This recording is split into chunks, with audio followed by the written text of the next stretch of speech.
comentarios. Sí, Xavier. Es una pregunta de información. Al principio de tu muy interesante ponencia, hablaste de que podía haber elementos comunes entre el uso de la analogía del rey en Ireneo y liturgias de Asia Menor. ¿Cuáles son los documentos? Para eso yo solo usé de Pascal. De Melitón. De Melitón. Sí. Para mí sería muy interesante explorar eso más. Sí. De hecho, me parece que Ireneo y Melitón comparten una teología muy semejante, pero en cambio estoy menos convencido de que Noeto y Ireneo y Melitón, o sea, yo soy parte de los que rechazan de ver a Malaquianos por todas partes desde los apóstoles. Así. Sí, y creo que para mí es simplemente decir, si les damos ese título o no, igual me gustaría poder trazar. Este es el segundo intento, lo hicimos con Novaciano también, pero de ver quiénes podemos decir con más certeza de hay paralelos generales. Es decir, ¿será que estas personas, será que podemos decir estas personas están usando, leyendo, tomando de Ireneo? Sí podemos decir eso con más certeza. O sea, los dos, Ireneo y sí, Noeto y Calixto, sí podemos decir que Noeto y Calixto tienen un enemigo que tiene rasgos comunes, porque a Ireneo, como tú lo dijiste muy bien, le compite decir que todos estos nombres, que para los gnósticos son eones múltiples, son un solo y único Dios. Y a Noeto le compite decir que lo que ustedes piensan que son dos, entre comillas, personas, el Padre y el Hijo, son en realidad el Dios. Sí. La estructura de la argumentación es similar. Ahora, Ireneo nunca diría que el Padre y el Hijo son. Correcto. Eso. Ahí hay un límite. Sí. Y sin embargo, creo que, por ejemplo, usar uno y el mismo, para mí es tan raro porque es que Ireneo lo usa y de repente, según contra Noeto y la reputación, Noeto y Calixto también lo usan. Y puede que sea una respuesta más simple, que por ejemplo, de repente 1 Corintios 12 fue muy popular en una forma que no lo vemos. Sí, muchas gracias por la presentación. Me gustó mucho como la última frase y quisiera hacer simplemente un alcance acerca de la última frase. Sin duda que la polémica entre Alejandro y Eusebio es una polémica al interior de la teología alejandrina y como título podría decir cuál es el verdadero intérprete de la teología de Orígenes, etcétera, etcétera.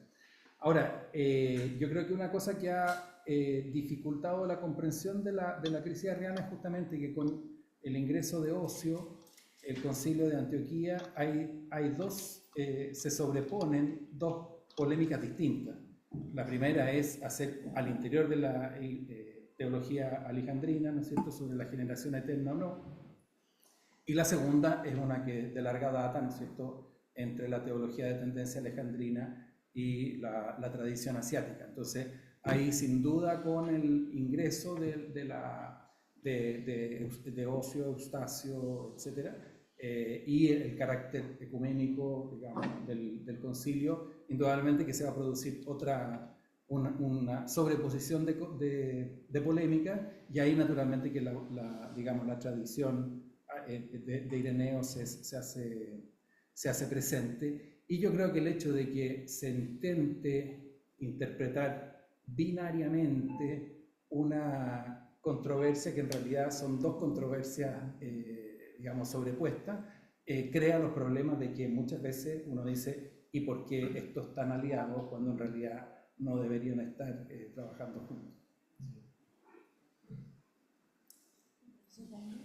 Sí, muchas gracias, muy interesante. Yo no tengo los textos tan frescos porque hice la tesis de hace más de 30 años, pero o sea, yo creo que una de las cosas que pasa con frecuencia es que se toman los ingredientes pero se manejan con otra lógica. Por ejemplo, a Tertuliano le acusan de ser gnóstico porque maneja Probolé. Entonces, si hay Probolé es que ha leído los gnósticos y les sigue,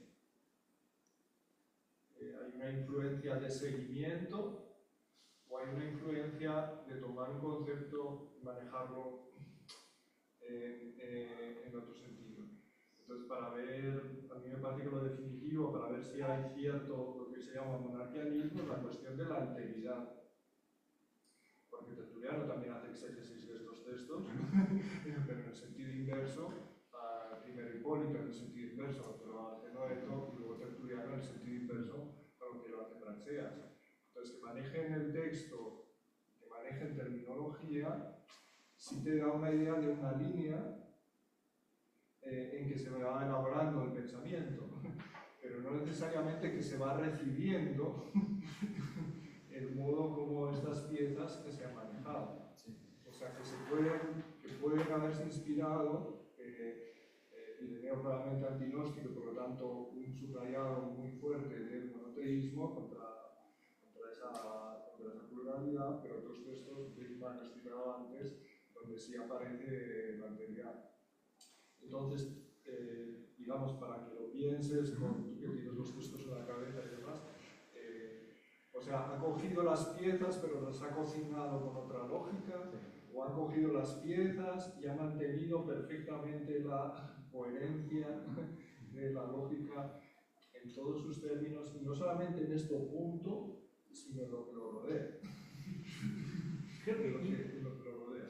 porque, y una de las razones que creo que creemos, eso es redundante, perdón, que estos personajes usaron esos textos es porque Praxeas y Hipólito los redefinen y hacen más exégesis, se enfocan tanto en ellas. Pero me parece, creo que eso es muy importante, gracias, de considerar si están aplicando otra lógica. Yo estoy más y más convencido que Ireneo a veces descarta lógica y términos de sus oponentes, pero otras veces las adapta. Y tiene que explicar por qué las adapta. Porque es que este término no es un término maluco porque mis oponentes lo usaron, sino que es útil por X, Y, Z razón. ¿Sí?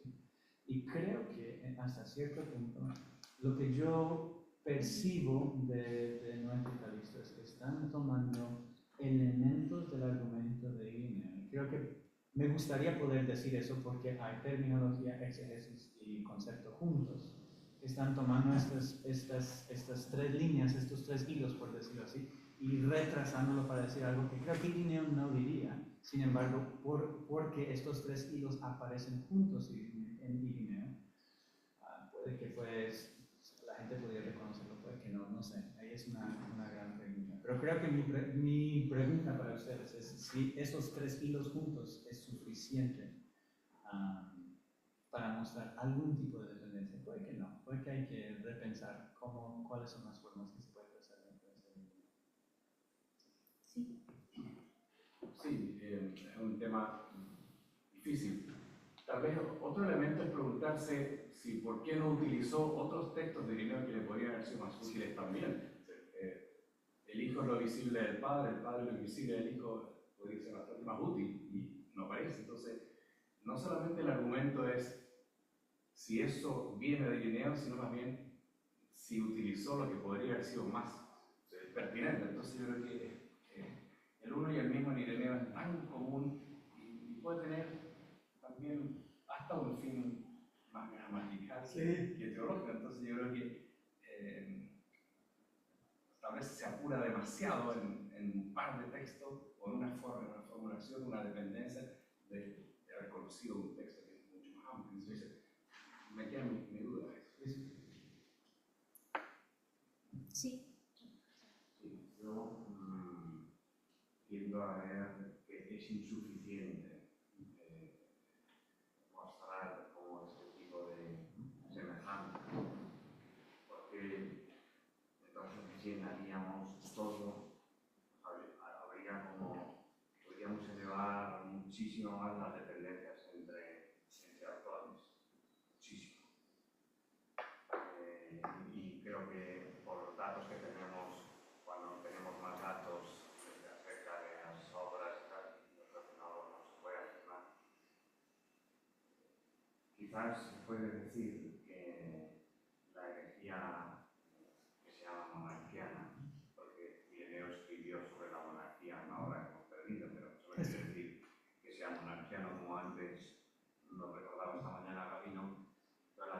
se llama monarquiana tenga un humus más propicio en Asia que en Alejandría. Creo que sí. Vamos, que la línea dominante en Alejandría, es decir, que en Alejandría todo sea como Clemente y de origen y tal. Por otro lado, de los gnósticos hay interpretaciones, yo no las comparto, pero son estudiosos muy potentes que entienden que el sistema valentiniano es un sistema moralista. Por cómo arranca Tertuliano su obra a versos valentinianos. Entonces, no sé, yo lo que diría es que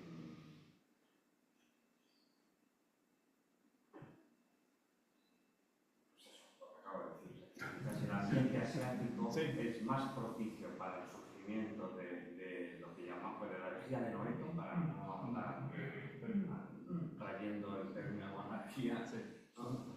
Con malas connotaciones, y lo que no las tenía, que el ambiente alejandrino.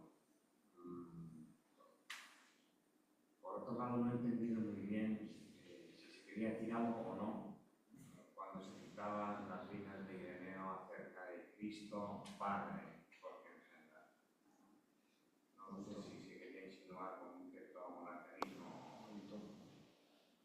No, de Melitón. Sí, ahí creo que es Melitón. O sea, Melitón, sí, que también está en Ireneo, ¿no? Sí. Porque ahí, vamos. Sí. O sea, creo que yo haya encontrado, y puede que es porque cogí vuelo que llegó a las 5 de la mañana, que no estoy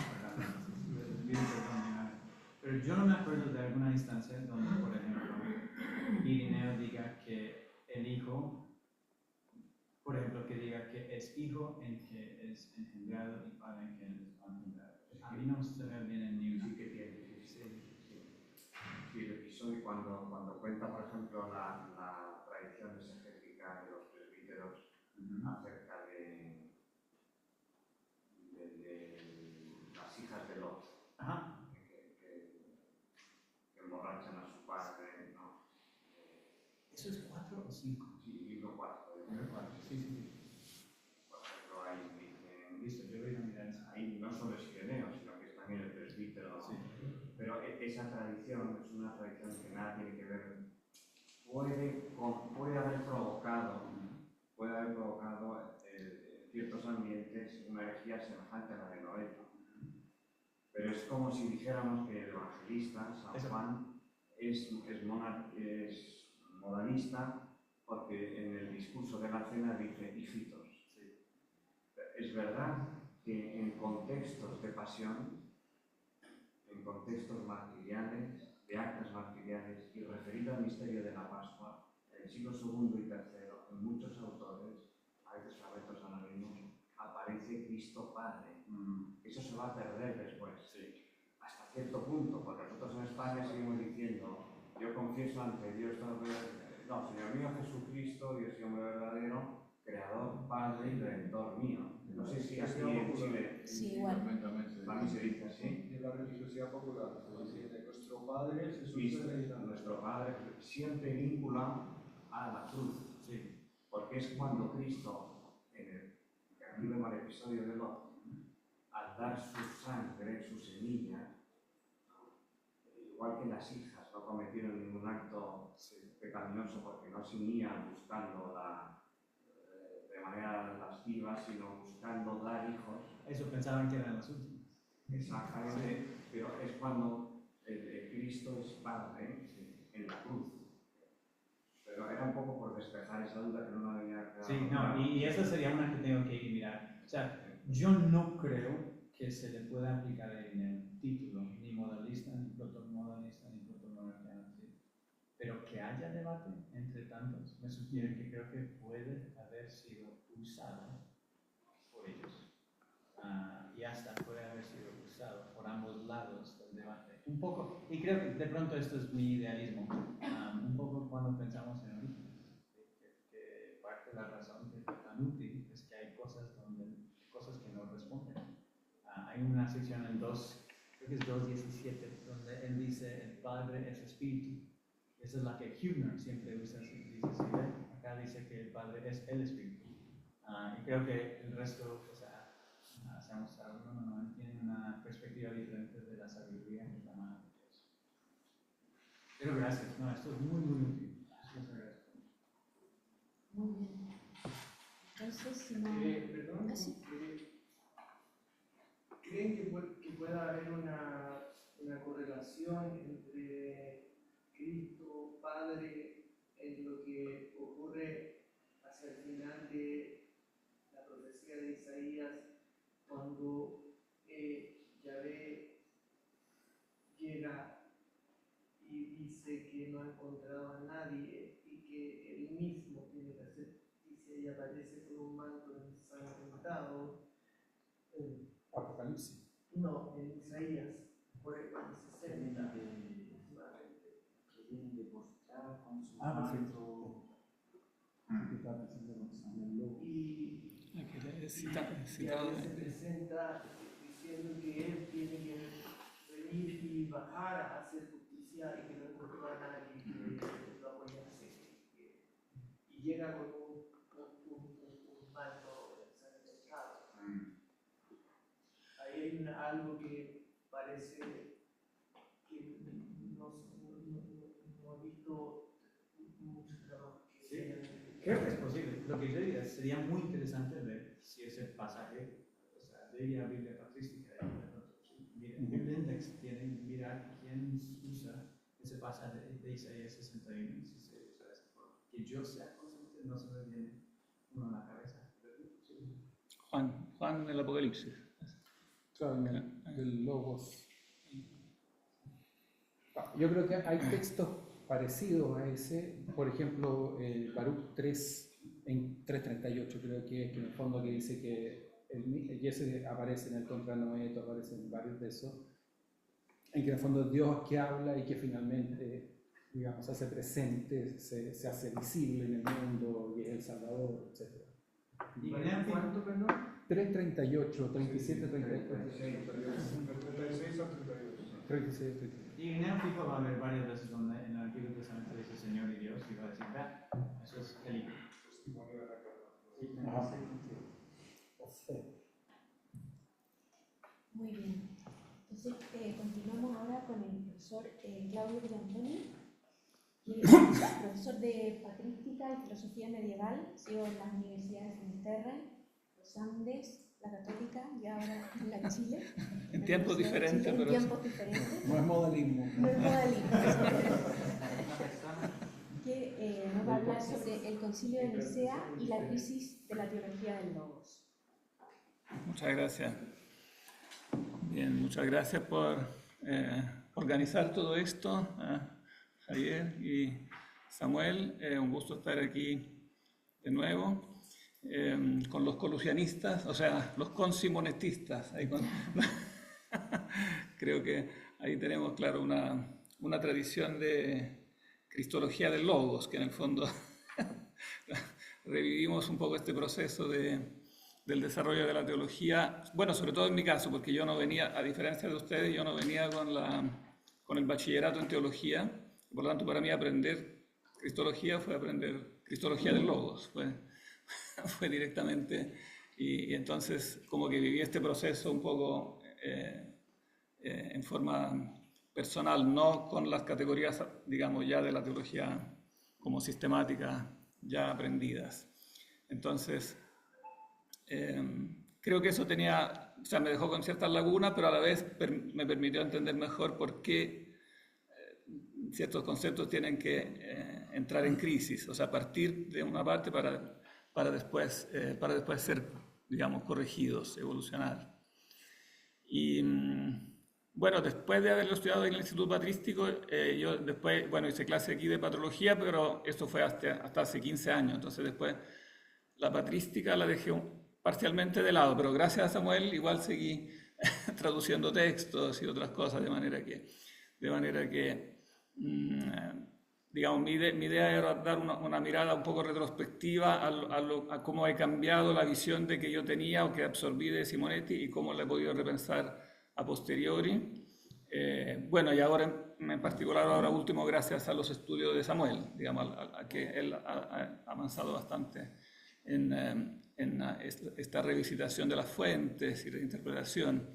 Entonces ha sido un gran estímulo para poder como repensar algunas cosas.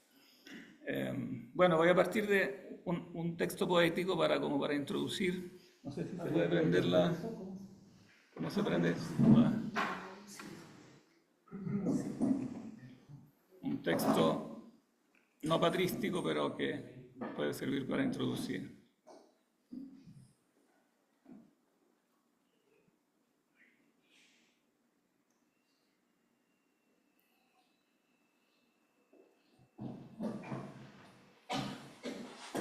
Ahí se ve.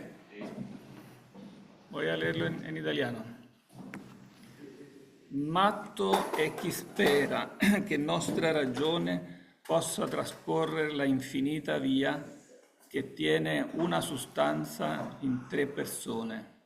State contenti, umana gente alquia, che se potuto aveste veder tutto, mestier non era parturir Maria, e disiar vedeste senza frutto, tai che sarebbe lor disio quetato, che eternalmente dato lor per lutto.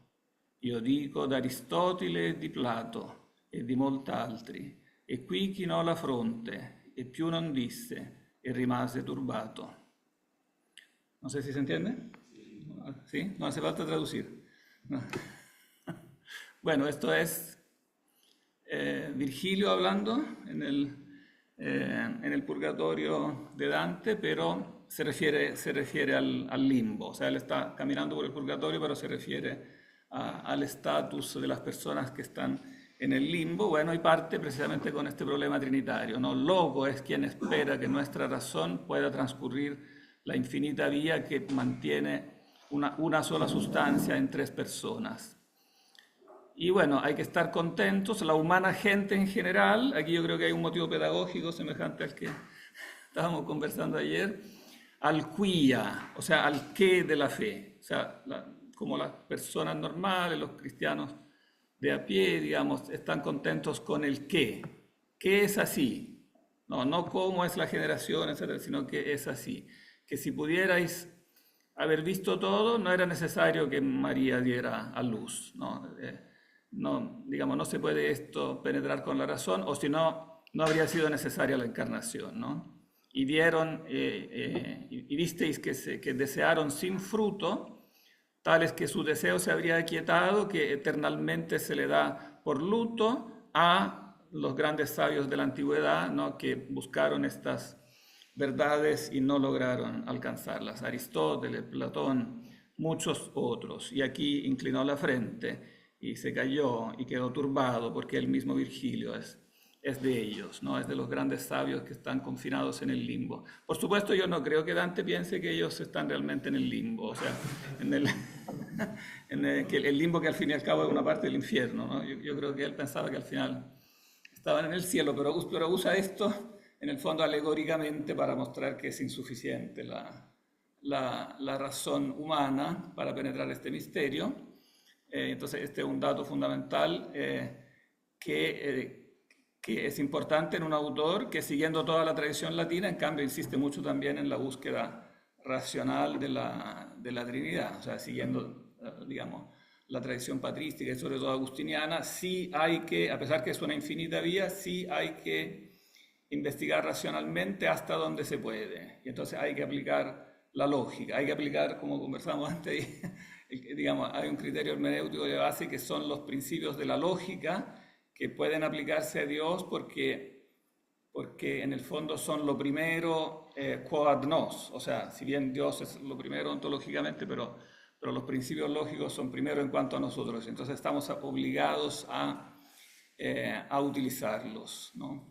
Y bueno, yo creo que eso tiene bastante que ver con la controversia ariana, en el sentido de que es un hito no solamente para la historia de la teología, sino que para la historia de la filosofía, porque marca un antes y un después en cambio a la utilización de ciertos principios de la lógica, aplicados a Dios, y entonces corrige no solo errores exegéticos, que pueden ser propios del debate anteniceno, sino errores lógicos que pueden estar en los padres anteriores, pero que también puede estar en los filósofos, o sea, digamos, en el arsenal filosófico que se aprendía, no todo cuadraba. Entonces se hace necesaria una crítica a los propios postulados distintos de los principios, o sea, a los postulados, por ejemplo, que los propios platónicos llamaban dogmas, ¿no? Que era dogma en la escuela platónica, claro, se usaba tradicionalmente, pero al final no era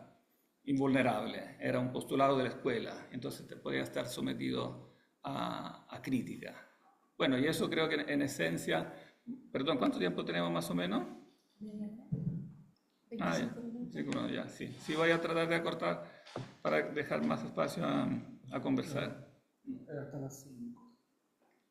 Ah, ya, En total. Sí. Ah, ya, tenemos espacio. Para que deje un espacio al día. Tenemos espacio para la conversación, entonces, sí. ¿Qué cosa? No, nada. Me parece que era hasta las 4:30. Sí. Ah, 4:30. Sí, no, sí, igual voy a dejar amplio espacio ahí para conversar. Bueno, entonces eso creo que es lo que le pasa en el fondo a la teología del logos, que seguramente es la teología que más le debe como al desarrollo filosófico griego, o sea, es deudora del desarrollo filosófico griego y por tanto está más expuesta también a mantener firmes algunos dogmas de la escuela. Y además adquiere un prestigio que hace que, al menos por como yo lo veo ahora, como que hace que los representantes de la teología del logos, sobre todo porque después tienen este gran como exponente que es Orígenes, ¿no? Que es una figura que no tiene rivales, digamos, en cuanto a prestigio, en cuanto a profundidad, etc.,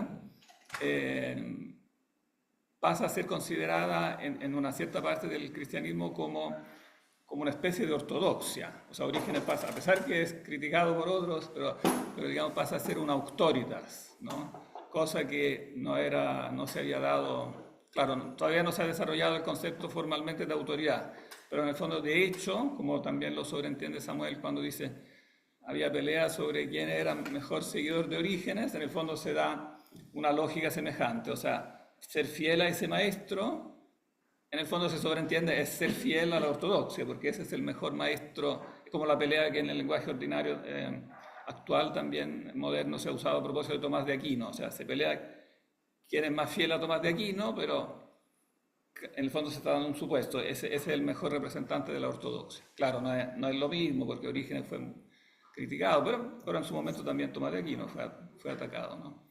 Entonces, claro, se produce una especie de sentimiento que la ortodoxia coincide con una cierta escuela, en el fondo, ¿no? Y eso creo que en el fondo un poco es un poco el trasfondo de lo que le pasa a Eusebio de Cesarea en el momento inicial de la controversia, que es la parte donde Samuel ha como un poco corregido como el relato tradicional, ¿no?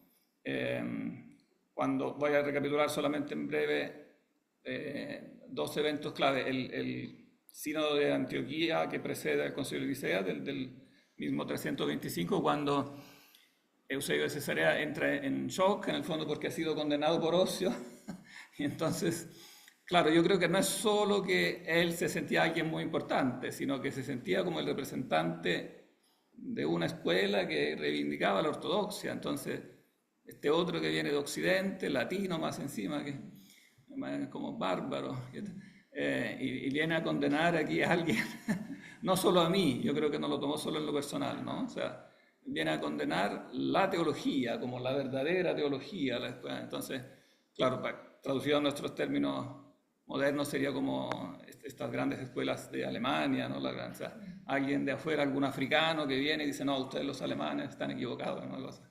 Como para un alemán es muy chocante, ¿no? Es lo mismo para un alejandrino de la época, ellos se sentían el top, ¿no? Y entonces era algo verdaderamente chocante. Bueno, y sumado a eso se produce esta sobreposición de controversias que, como decía Samuel, o sea, que la controversia nace dentro de la cristología o digamos, doctrina trinitaria del Logos, entre Alejandro y Arrio, pero resulta que cuando después se involucra activamente Eusebio de Cesarea, que, como explica Samuel, ahí era el verdadero como cerebro en el fondo del arrianismo. O sea, nosotros le seguimos poniendo la etiqueta arrianismo, pero habría que ponerle eusebianismo. En el fondo el verdadero arquitecto de la doctrina es Eusebio de Cesarea. Claro, yo en eso estoy de acuerdo con Samuel contra nuestro viejo maestro Simonetti, que decía como era más o menos tradicional, yo creo, ¿no? En eso era como más o menos común, ¿no? Que se decía él decía que Arrio estaba en la extrema izquierda y después había un centro izquierda que era Eusebio, y después venía como el centro derecha, que era Alejandro, y después la derecha. Entonces ese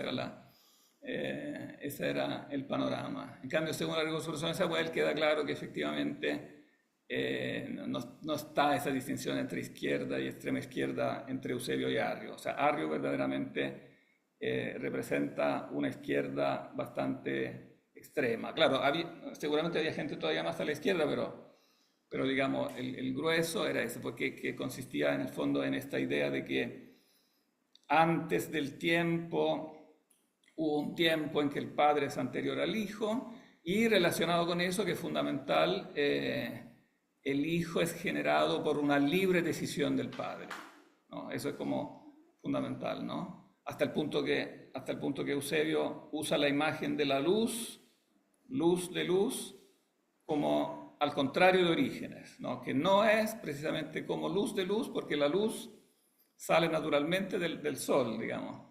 Pero el Hijo no sale naturalmente, sale por una libre decisión. Y en el fondo eso lleva a decir que es una criatura al final. O sea, es una deducción legítima decir que finalmente si es una libre decisión, si no es parte de la naturaleza intrínseca de Dios, entonces es una criatura. No hay nada teórico que permite distinguir la criatura del Hijo. Y por eso, digamos, en el fondo se consideran como sinónimos generado y creado. Es generado, pero no como uno de los generados, y es creado, pero no como uno de los creados, porque en el fondo ambos términos son sinónimos. Pero después cuando, claro, Eusebio de Cesarea queda en el banquillo de los acusados y tiene que defenderse en Nicea, se sobreponen las controversias porque llega Ocio y llega Eustacio, y entonces, digamos, lo que yo quisiera subrayar es que en el fondo es en ese estadio no es solo la teología de Eusebio que está en el banquillo de los acusados, como obviamente lo está, digamos. Pero no es solo eso, sino que lo que a mí me parece y que empieza a pasar a partir de ese momento es que la teología del Logos entera empieza a estar en el banquillo de los acusados, a pesar de Alejandro y de lo que podían pensar otros alejandrinos, incluyendo después al propio Atanasio, digamos. O sea, en el fondo, claro, se quiso acusar a Eusebio porque había un desacuerdo dentro de la cristología del Logos, pero llegados al tribunal resulta que después esas acusaciones pueden valer contra la propia teología del Logos en conjunto. Claro, no se ve inmediatamente, porque claro, en el momento prima lo que es el punto de acuerdo entre Alejandro y Eustacio y Marcelo, que claro que hay una coeternidad, ¿no? Yo estoy de acuerdo en eso, que no es una alianza meramente política. Obviamente toda alianza, por ser alianza, es política. La alianza es un acto político, pero para que se dé una alianza tiene que haber un punto de contacto, si no sería absurda.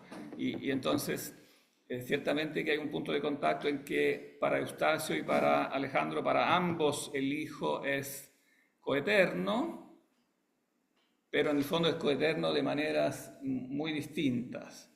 Entonces yo ahí estoy de acuerdo parcialmente de acuerdo con algo que siempre repetía Simonetti, que en el fondo en ese momento sí ganaron los monarquianos, porque lograron hacer pasar algo, o sea, la unidad de sustancia, donde sustancia, si bien tiene su ambigüedad, pero primariamente sustancia se entendía como hipóstasis. O sea, prácticamente eran sinónimos, como lo confirma el anatematismo, y como lo confirman los 30 años siguientes, prácticamente en todas las fuentes de los 30 años siguientes, siempre usía es sinónimo de hipóstasis. Prácticamente en Atanasio, pero también en sus adversarios. Ellos decían, hay 3 usías y hay 3 hipóstasis. Y los adversarios decían, no, hay una usía y una hipóstasis. Y bueno, Atanasio tiene la habilidad, como también lo explica Xavier en su libro sobre Atanasio, que en el fondo es prudente y dice, no, yo mejor no utilizo ni usía, o sea, ni lo uno ni lo otro. Bueno, era una de las cosas que también repetía Simonetti, que durante 20 años el propio Atanasio no ocupó el homoousios. Él no daba, que yo recuerdo, una explicación, eso como que lo daba como dato, pero a mí me quedó dando vuelta por qué. Y en el fondo la única explicación que le puedo dar a posteriori, digamos, es que eso mismo es una espía fuerte de que la propia teología del logos está en crisis. Porque en el fondo este homoousios, ¿por qué no lo usa Atanasio? Porque a él mismo no le terminaba de calzar. Porque en el fondo él era de una tradición que distinguía las hipóstasis como 3 pragmata, como 3 cosas. Entonces, claro, después de Nicea él no puede decir 3 usías, pero en el fondo tampoco quiere decir una usía, porque sería como... Entonces trata de mantener una prudencia, un estatus intermedio que yo creo que muestra que la misma construcción de la teología del logos está en crisis y no logra encontrar digamos, una salida, ¿no? Después, lo otro que decía Simonetti decía, bueno, en Nicea prevalecieron los monarquianos en cuanto a que lograron aprobar digamos, en el fondo esta unidad numérica de la usía, a pesar que otros la firmaron y después la justificaron tomándola en otro sentido, ¿no? Pero en el fondo era algo acomodaticio, el sentido natural del homoousios era de una unidad numérica y por eso seguía causando, digamos, dificultad a los representantes de la teología del logos. Y bueno, la explicación que Simonetti daba era decir, bueno, después se pasó, bueno, esta idea de tomar la usía como hipóstasis en el fondo es de origen aristotélico y es el resultado de que se canoniza como la terminología aristotélica, que dice, usía es el ente singular, ¿no? A pesar que después en las categorías dice que hay una segunda usía, pero en el fondo usía en el vocabulario filosófico pasa a significar el ente singular. Y entonces, bueno, Simonetti lo explicaba diciendo, bueno, y después entonces, ¿cuál fue la manera de corregirlo? Retomar el significado platónico de usía, o sea, que usía se puede utilizar en un sentido platónico. Que en el fondo es la sustancia común, entendida como algo común, y que por lo tanto puede predicarse de más sujetos, ¿no? Y bueno, digamos, ciertamente eso tiene base en los textos, por ejemplo, de los capadocios, cuando, por ejemplo, en la epístola 38, que Simonetti se la atribuye a Basilio, pero dice que es incierta, ahora no sé a quién se la atribuyen. Algunos dicen a Gregorio de Niza, después Simonetti dice lo más probable que no sea ni del uno ni del otro, pero que en el fondo refleja bien el razonamiento, o sea, resume bien el razonamiento que hacen los capadocios, que en el fondo dan un ejemplo bien platónico, dicen, son como 3 hombres, en el fondo son 3 sujetos, de los cuales se predica un único, en el fondo una única koiné physis o algo así, dice, una única o un único eidos. A veces Atanasio usa también eso de eidos, usa este abstracto de la teotes como que se repite en tres hipóstasis. Entonces, hipóstasis indicaría el ser singular con los idiomatas singulares y usía sería la esencia universal. Pero mi duda a este punto, y lo que sigo preguntándome y que, digamos, no tengo todavía una decisión tomada, por eso será bueno conversarlo, igual que como hicimos antes, es... A mí la duda que me surge, que no me surgía en los tiempos de Simonetti, pero a posteriori me surge, es en el fondo eso, claro, ellos mismos saben, pero no logran aclararse hasta el fondo, que eso al final no termina de resolver el problema. Porque a mí, ¿qué duda me quedaba? Cuando Simonetti explicaba eso, él decía, bueno, la tomaron en sentido aristotélico, después la tomaron en sentido platónico, pero a mí me quedaba la pregunta, entonces, bueno, ¿qué significa? Que lo que hizo un concilio ecuménico, que es magisterio, yo después lo traslado a otra interpretación, y claro, el texto queda igual, pero yo le hago decir otra cosa, parecía una operación como de un poco de camuflaje, y eso creo que no cuadra con la idea que uno debería tener de magisterio, o sea, digamos que, porque en el fondo lo que se dice en Nicea, si es magisterio, debería valer en el sentido en que se dijo, no en cualquier sentido que yo después invente, porque si no, ¿para qué serviría el magisterio si cada vez yo le puedo dar un sentido diferente? Entonces, a posteriori, mi idea básica es que sí Nicea habla de la unidad numérica de la sustancia, por lo tanto también, entre comillas, en sentido aristotélico, y que en ese sentido sí ganaron los monarquianos, pero no ganaron en cuanto monarquianos como heréticos, sino en lo que el monarquianismo tenía de bueno.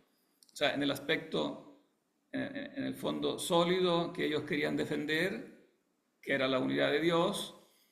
Y claro, después ellos eran heréticos en cuanto a la alteridad, pero el punto de la unidad lo tenían bueno. Digamos que hay una unidad numéricamente una. O sea, que no es... y eso, en el fondo, con eso tuvo que chocar todo el desarrollo posterior de la teología del Logos, incluido Atanasio, porque empezaron a reflexionar que detrás de esta usía de la que habla Nicea, hay algo más. Si bien la palabra está sacada de Platón y Aristóteles, hay algo más de lo que en el platonismo y el aristotelismo se decía con usía. Porque al fin y al cabo usía se había usado en toda la tradición filosófica para hablar de los entes finitos. Claro, usía sí es sustancia para Aristóteles, pero es la sustancia finita. Y entonces no cuadra lo que se dice de esa sustancia finita con lo que después se va a decir de Dios. Y mutatis mutandis, algo parecido pasa con Platón, porque en Platón las usíai son las ideas. Entonces, claro, están en el cielo, están en el Corán las ideas, pero son ideas de las sustancias finitas. Entonces, al fin y al cabo, no hablan de la sustancia divina. Tanto así que Platón dice que que Dios, no dice sustancia, pero el ser de Dios está más allá de la usía, está epekeina, está más allá, porque si fuera usía sería algo finito, sería algo delimitado.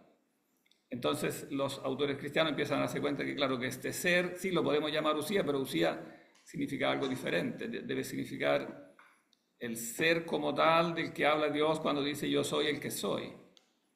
Y entonces es algo, claro, se usa la palabra, pero tiene que reinterpretarse a la luz de por un lado de la revelación del Éxodo, pero por otro lado a la luz de la lógica, porque se empieza a ver que en el fondo ese ser, si es el ser de Dios, no puede repetirse como se repite, no, digamos, como se repite la misma esencia que para los entes finitos es un abstracto que se puede predicar de muchos seres. La teotes, como dice Atanasio, claro, es ingenioso, pero al final no termina de calzar, porque termina siendo un abstracto que yo pretendo que se repita en tres individuos diferentes. Y eso de Dios no se puede hacer. Entonces hay que encontrar una manera en la cual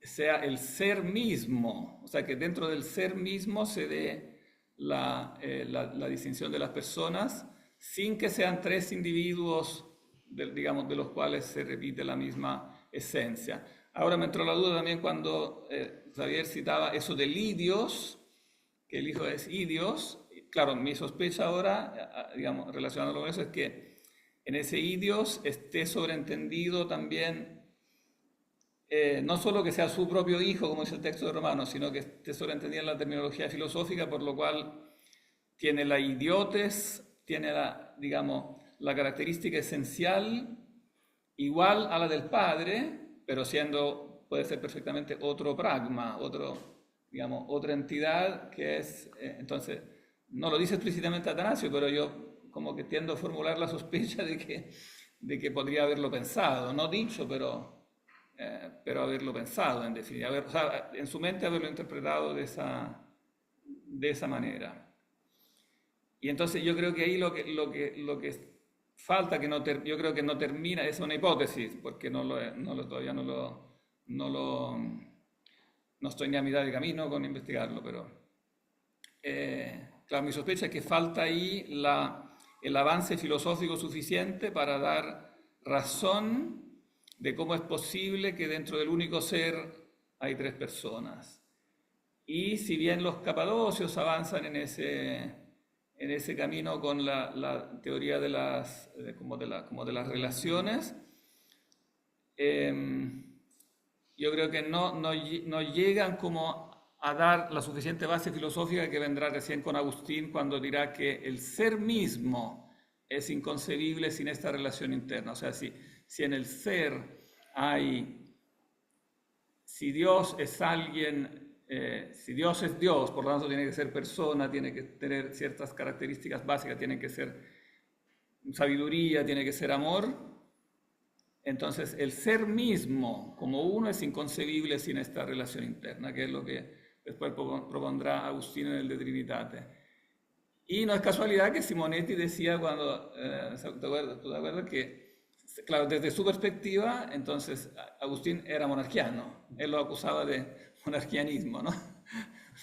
Lo cual demuestra que su perspectiva era de la teología del logos, que en el fondo estaba en esa crisis tan metido que lo que salía de ahí le parecía que ya volvía al monarquianismo. Pero yo creo que eso es erróneo, porque no toma en cuenta precisamente ese dinamismo interno al ser que la razón no puede conceptualizar adecuadamente, porque para nosotros ser es primariamente un predicado de los seres finitos. Entonces siempre en la imaginación imaginamos, claro, tres personas como tres entes que reciben una misma predicación, pero eso, como dice Dante, no es algo infinito, no se puede, no hay una, digamos, no se termina de solucionar lógicamente, pero sí se puede racionalizar y dar un esquema filosófico en el sentido que se puede decir es necesario que el ser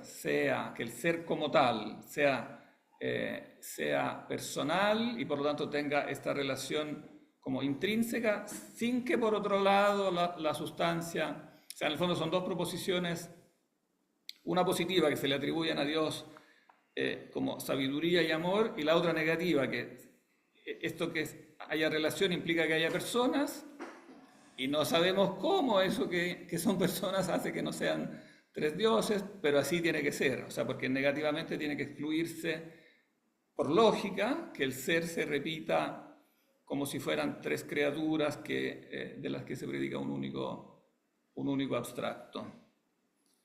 Y bien, voy a dejarlo aquí para que dejemos espacio a la conversación, pero quiero leer finalmente 3 versos de Dante, porque esto que dice Agustín, aquí no tenemos tiempo para leer Agustín, entonces elegí los versos casi finales del Paraíso, donde Dante resume esto en solo 3 versos.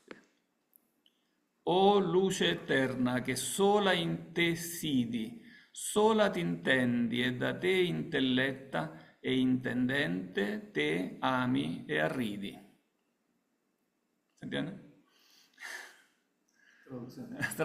Voy a intentar una traducción. Oh luz eterna, que sola en ti misma resides, tú sola te entiendes a ti misma, y por ti inteligida e inteligente, te amas a ti misma y te complaces en ti misma.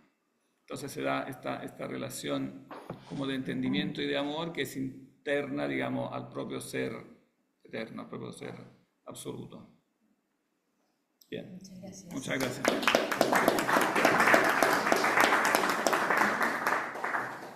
Amigo, entonces el espacio para preguntas, comentarios. ¿Sabes? Como lo mencionaste, Claudio, acerca de idiotes, una cosa bien curiosa en Atanasio es que para él el sustantivo idiotes, que lo usas varias veces, siempre se refiere a idios en el sentido de la posesión, o en tener a su propio hijo o su propio bebé. En cambio, él también conoce esta idea de que el padre y el hijo tengan rasgos en común, que nosotros llamaríamos propiedades, pero curiosamente nunca usa idiotes para esto, prefiere usar idiomata. Idiomata. Sí, entonces es como que él es consciente que no está usando idios en este sentido filosófico de propiedad, sino en el sentido de posesión, ¿sabes? Posesivo. Posesión, ya, perfecto. Pero usa idioma que está sacado igual de... Sí, luego, o sea, una de las argumentaciones mayores de Atanasio en las cartas a Serapión, que luego van a retomar los Capadocios, es justamente demostrar la divinidad de Cristo comparando propiedades.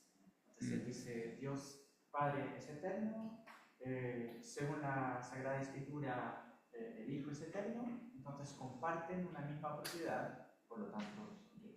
O sea, también es Dios Cristo. El Padre es todopoderoso, Cristo también es todopoderoso. Entonces es Dios también. Y lo hace con varias propiedades y compara. Y pues, la clave para él es Juan 17, no sé cuánto, todo lo mío es tuyo, todo lo tuyo es mío. Entonces tienen cosas en común, poseen cosas en común, por lo tanto tienen la misma divinidad. Él conoce este razonamiento, pero no usa idiotes. Pero tú dirías que en los Capadocios, cuando se dice esta misma, ¿es esta misma específicamente o sea, como una especie o como... Porque, voy a agregar una cosa que quería decir y que me salté. Yo creo que muchas veces en los estudios, de lo poco que he podido ver, porque todavía me faltan los 1000 artículos que me pasaste ahora, pero como que se tiende a contraponer la unidad numérica con la unidad genérica. Pero yo creo que hay como un paso intermedio, o sea, porque entre la unidad genérica y la unidad numérica hay una unidad específica, o sea, donde se comparten todas las propiedades. Porque también Arrio tiene una unidad genérica, es Dios porque hay como un género Dios en que pueden aparecer varias especies de dioses, uno generado y el otro.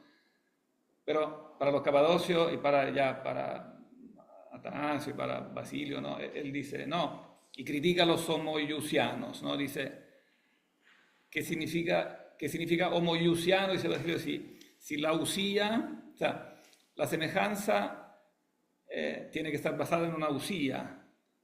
Entonces, esencialmente tienen que ser iguales, tienen que ser iguales en esencia. Después pueden tener diferencias accidentales, pero la semejanza perfecta es basada en esencia. Pero tú dirías que los Capadocios tienen esta como unidad específica de esencia. Eso yo creo sin duda sí.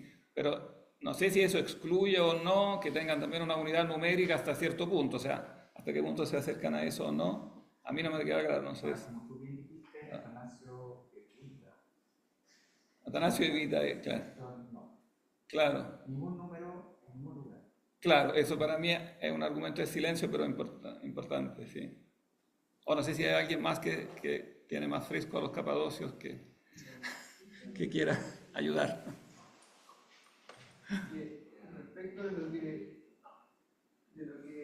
hay entre una unidad genérica y una unidad numérica, habría al parecer una especie de unidad virtual que hace que una mismidad sea, perdónenme señor por la organización del ejemplo, pero cuando nosotros vemos un juego de, no sé, vemos el partido, por decirlo así, por televisión, no decimos que estamos viendo una copia del juego. Estamos viendo el juego mismo. Una imagen del juego. Es el mismo. Lo mismo cuando leemos un libro o nos están leyendo un cuento cuando somos niños, estamos reproduciendo lo mismo. Claro, decimos que es el mismo. No es una copia. Claro. Entonces hay una mismidad que se da, que une y que no es cuantitativa,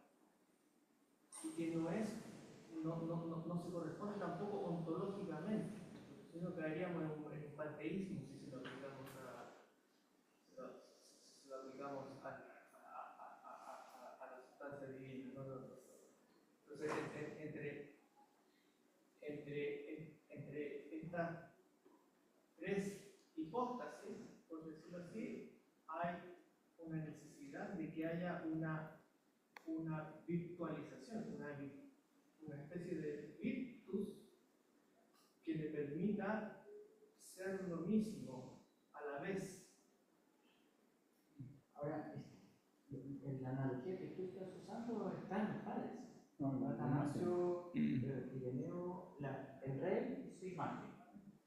Claro. no, la imagen indistinguible. Exacto. Y el argumento es que, bueno, podríamos tomar un ejemplo más contemporáneo. El presidente y su foto.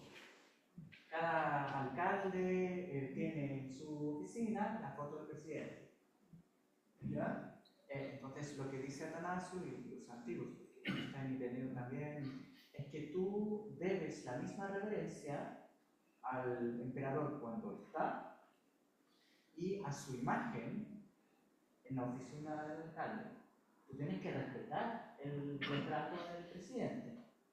El retrato tiene la misma, el mismo honor, se le debe rendir el mismo honor que a su prototipo. Pero es una imagen, o sea, la foto de Boric no es Boric. Entonces Atanasio y los demás padres dicen, tenemos una relación de imagen a prototipo. Prototipo o arquetipo es un vocabulario muy de los capados. Son dos cosas distintas, el rey y su imagen, pero les damos una misma y única veneración. Es una misma time. De hecho, lo tenemos en la Comisión de Fe de Constantinopla, cuando se dice que se rinde el mismo honor y la misma gloria al Espíritu.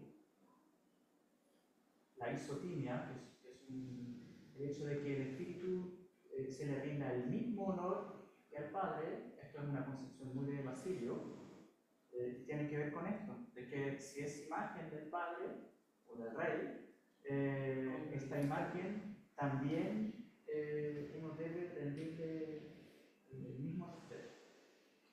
Yo creo que quizá contextualmente lo usan como una salida, pero no creo que solo tiene lo Profesor, Bueno, sobre otro argumento. Siento haberme perdido parte, pero he escuchado de las dos cosas, del comienzo y del final,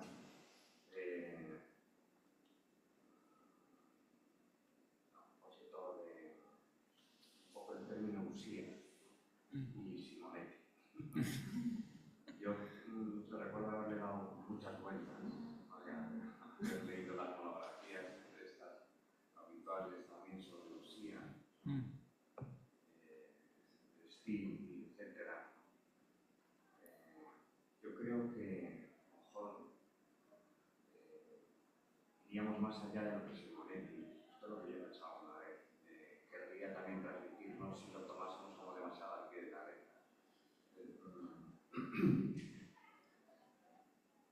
Yo no sé hasta qué punto se puede decir que el uso que hace cualquier autor cristiano sea un uso de usía en un sentido platónico, o sea, un uso de usía en sentido aristotélico. Si extremamos las cosas, yo creo que es imposible decirlo. Yo creo que ahí él lo que apuntaba era como dos direcciones hacia donde se puede comprender un mismo término. Pero podríamos hacer la encuesta también sobre cualquier declaración magisterial de hoy. ¿Qué entendemos por hombre? Si lo preguntamos aquí. Yo prefiero mejor no hacer la prueba. Pero puede sonar muy solemne cualquier declaración de el hombre ha sido salvado por Jesucristo. ¿Qué entendemos por hombre? A lo mejor nos llevaríamos muchas sorpresas. Una vez me llevé muchas sorpresas dando un seminario en el bienio de liturgia sobre las reliquias. Eran 15 alumnos, de esos 15 alumnos eran 14 sacerdotes. Eran seminarios de estos de, ¿cómo se llaman? De teología esta continua o formación permanente. Y estaba empezando y eran todos mayores que yo. Y descubrí que solo había uno que coincidía conmigo en lo que significaban las reliquias. Somos todos católicos. Quiero decir que con esto no quiero decir que homoousios al final pueda significar lo que cada uno quiera, pero creo que el magisterio, con los términos, haría mal en apurarlos hasta el final, porque entonces eso sí que generaría mucha violencia. Y yo creo que lo que a lo mejor habría que hacer es no perder nunca que el arranque de todo está en la economía. Y la economía no es un término, es una persona que es Jesús, ¿no? Me parece. Todo lo que podamos decir al final en términos tiene que estar como protegiendo ese misterio que nos revela Jesús, no solo, pero de un modo pleno Jesús. No sé si me explico un poco al final. ¿Qué entendía Atanasio por Usía? ¿Lo mismo que Marcelo? ¿Lo mismo que Osio? No pienso ya en alejandrinos.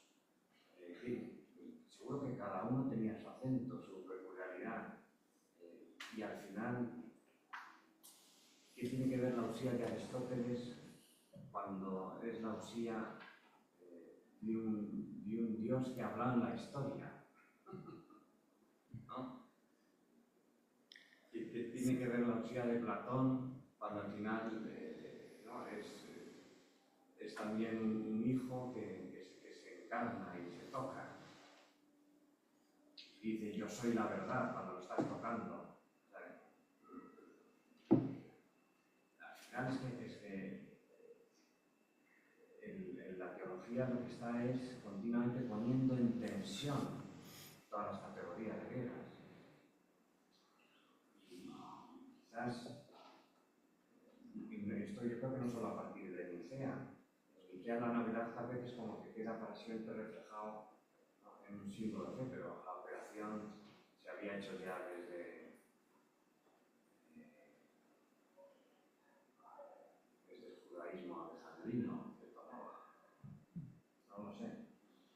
Sí, o sea, sí, pero lo que yo quisiera subrayar es que últimamente estas palabras, por ejemplo, Usía, claro, puede ser platónica, aristotélica, puede haber matices, pero yo creo que lo que los cristianos van entendiendo es que finalmente si se trata de Dios, tiene que responder a la idea de ser como tal, que está más atrás de todo lo que pueden ser los matices de cuando yo después la utilizo para decir una idea es una usía o un ente concreto es una usía. O sea, al final está la noción primitiva de ser que es natural y que eso van captando los padres. Por ejemplo, Atanasio cuando, claro, evita usía, pero dice el ser. O sea, cuando Dios dice yo soy el que soy, está usando este verbo ser. Y este verbo ser no es platónico, aristotélico, como pretenden muchas veces los exégetas modernos. No, es que ahí los padres eran griegos. Es que la idea de ser es la idea de ser. Claro, Platón y Aristóteles discutían sobre cómo aplicarla a esto o a esto otro, pero ella, si yo se la aplico a Dios, necesariamente tiene que ser como la idea más primitiva, porque Dios es el ser primitivo. Entonces, eso ya no es griego, eso es un avance en la noción natural, en lo que verdaderamente es. Entonces, por eso yo decía al comienzo, eso es un avance decisivo para la filosofía, porque obliga a aclarar que es primitivo en la propia terminología filosófica, más allá de que pues, eso tenga que, digamos, interactuar con la historia, pero tienen que estar los dos polos, digamos, el eterno y la historia. Yo sobre esto, creo que es interesante también caer en la cuenta que el término entra en el símbolo para aclarar el monogenes. Y había un debate previo en la comprensión de qué significa unigénito. Unigénito es el lenguaje de la escritura, se introduce el lenguaje filosófico con el Tuteskim. Entonces, sea, yo creo que un punto importante es no perder la articulación, lenguaje de la escritura y el lenguaje teológico filosófico para tratar de entender la escritura.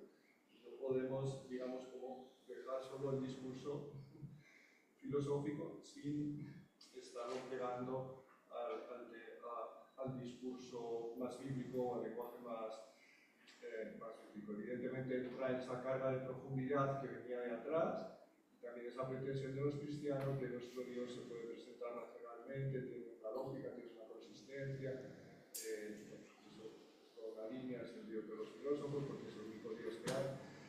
Pero también es interesante, más adelante, después de Calcedonia, decían algunos padres, nosotros hemos hablado como pescadores y no como aristotélicos.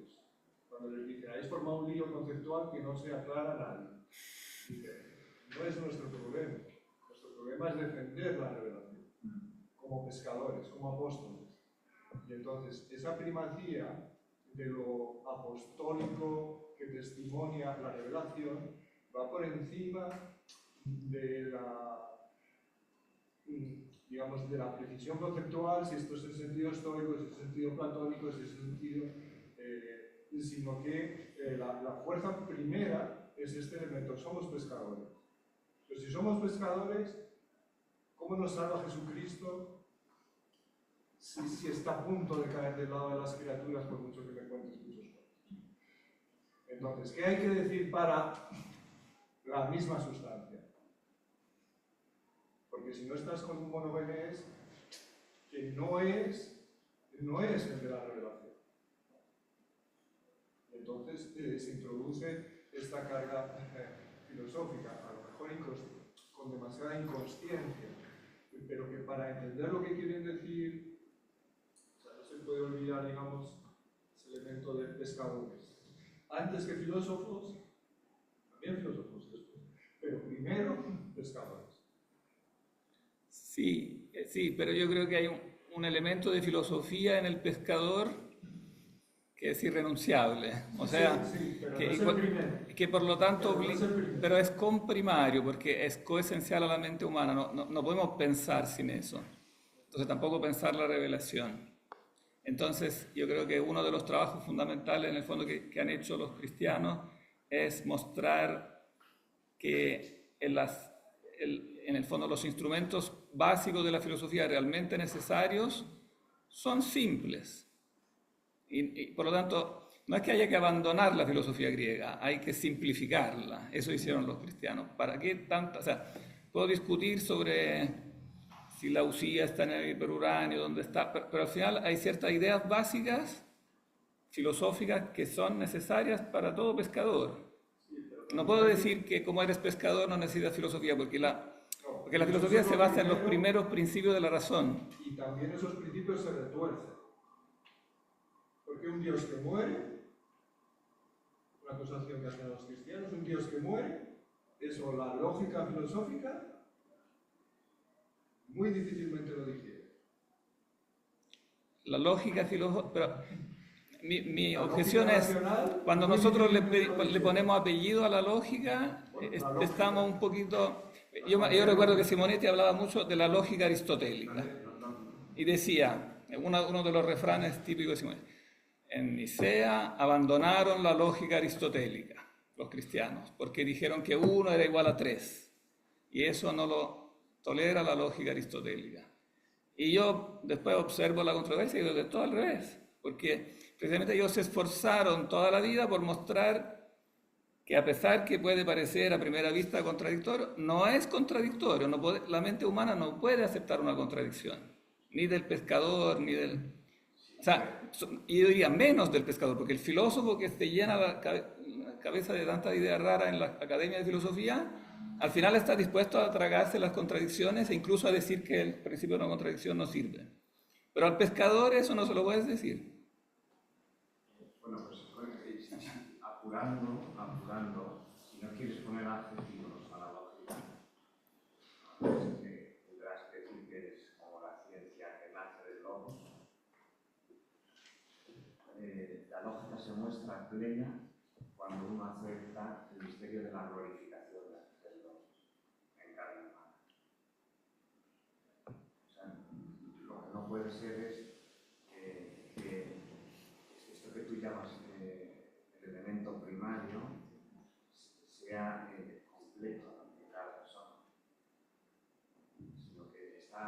está abierto a una plenitud insospechada. Y es cuando uno descubre la plenitud del ser, no cuando reconoce que lo que yo ya tenía como ser es lo que me revela Jesús, sino ese ser que a veces este autor de Lovaina, algo de ser, El exceso. que lo escribe con mucha finura y con mucha incisión, ¿no? Pero cuando habla de que cualquier griego no diría jamás que la unidad y la pluralidad son originarias, que tan originaria es la unidad como la pluralidad. Eso nos lo afirma un judío, nos lo afirma un musulmán. Eso lo afirma alguien para el que se ha mostrado que el ser es una relación, es una unión de amor. Para mí esto, así tal como estoy diciendo ahora, no está en el siglo III. Hipólito dice cosas parecidas en el Contranoeto cuando habla de padre, de la relación de amor, etc. Pero no existe como una especie de concepto de ser universal a todos los hombres que los cristianos lo reconocemos en Jesús y ya está.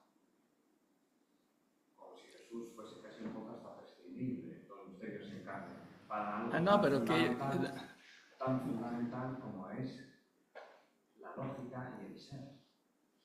Es que esta lógica de la historia de la salvación no es contradictoria, pero tampoco es previsible. No, claro, pero yo estoy perfectamente de acuerdo que no es previsible. Pero del mismo modo es que no es previsible en el nivel natural. Si yo tengo la idea del ser, no es que pueda prever que existe una margarita azul. Tengo que primero experimentar. O sea, Dios la tiene que crear y yo la tengo que ver. No es que la puedo deducir del principio a priori. Y así en otro nivel, el nivel de la revelación, no puedo predecir lo que me dice la revelación. Si no, la revelación sería inútil. Mestier non era parturir María, no era necesaria entonces la revelación. Pero eso no significa que entonces haya otra lógica. Yo creo que esa expresión yo creo que confunde mucho. Se puede usar en sentido laxo, pero si la tomo al pie de la letra es muy desviante. ¿Por qué? ¿Qué significa otra lógica? La vida, la paz. Pero es que eso no es otra lógica, yo tengo que entenderlo a la luz de lo que es la estructura de la mente, la lógica es la estructura de la mente que funciona de ese modo y no puedo yo violentarla porque eso iría en contra de la propia idea de creación. Dios nos creó así, con esa estructura. Pero yo creo que aquí está, me parece a mí, lo novedoso del cristianismo, que no se comprende con la mente, se comprende con la persona entera. Esa lógica no está dirigida a la mente, está dirigida a la persona entera, porque si no, el logos no se habría encarnado, habría comunicado toda una ideología, muy bonita, pero una ideología. No, pero que el logos se encarna para realizar algo en la historia, no solo para dar una enseñanza. Pero la enseñanza como enseñanza tiene que ser comprensible. Es comprensible cuando uno se ha abierto en toda no con la mente solo. Una persona analfabeta, abierta al amor de Dios, puede comprender el ser mucho mejor que el fiche. No, en eso estamos de acuerdo. Pero no significa que lo que comprendemos no lo comprendemos con la mente. La mente es aquello con lo que comprendemos.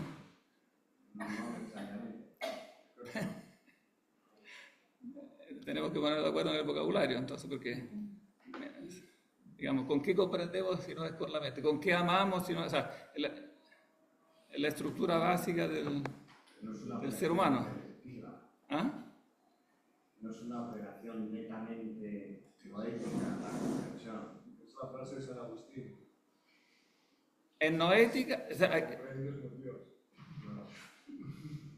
No, pero es que una cosa es comprender en el sentido, es que usa ahí comprender en el sentido de abarcarlo todo, comprender en el sentido. Pero si yo lo uso en el sentido básico de entender, No, catalambano, ¿no? Que es el término más potente, con el cata que refuerza, que puede utilizar un Platón para cerrar las ideas, se lo aplica, como ejemplo, cito, San Ireneo a Simeón cuando toma al niño en los brazos. Eso no es una operación hecha con la niña, es una operación hecha con toda la persona.